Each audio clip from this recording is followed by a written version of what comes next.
প্রার্থী ঘোষণার পর পরপর প্রতিটা গ্রাম পায়ে হেঁটে তিনি ভোট প্রচারে নেমেছিলেন।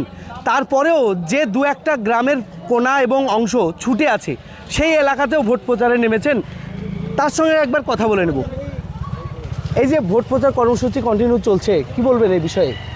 একটাই বলা যে নির্বাচন ঘোষণা হওয়ার পর, আমি প্রার্থী ঘোষণা হওয়ার পর আমার সঙ্গে আমাদের দলের কর্মীরা, আইএসএফ এবং এইচডিপিআইয়ের কর্মীরা আমার সঙ্গে যুক্ত থেকে সমস্ত এলাকা পরিক্রমা আমরা করছি। 284টা বুথ আমরা পায়ে হেঁটে পরিক্রমা করেছি।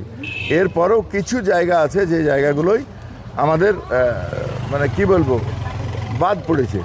এই বাদ পড়া অংশটুকে আমরা চেষ্টা করছি যেভাবে হোক কভার করার। অর্থাৎ আজকে খানিকটা দুটো অঞ্চলের যে জায়গাগুলো আমরা তখন পায়ে হেঁটে মিছিল সহকারে যে ঢুকেছিলাম সবটা কভার করতে পারিনি, সেই জায়গাগুলো আজকে এখন কভার করছি। এই রকমের আরও কিছু জায়গা আমাদের আছে, সেগুলো আমাদের কভার করতে হবে। এই হচ্ছে কথা। আরেকটা বিষয় আমি বলবো যে আজকে কিন্তু কংগ্রেসের সভা আছে পার্শ্ববর্তী অঞ্চলে, কিন্তু তারপরে সেই কংগ্রেসের সভার জন্যে কি এই আপনাদের কর্মীদের যে সঙ্গম সেটাতে কোনো ইফেক্ট পড়েছে?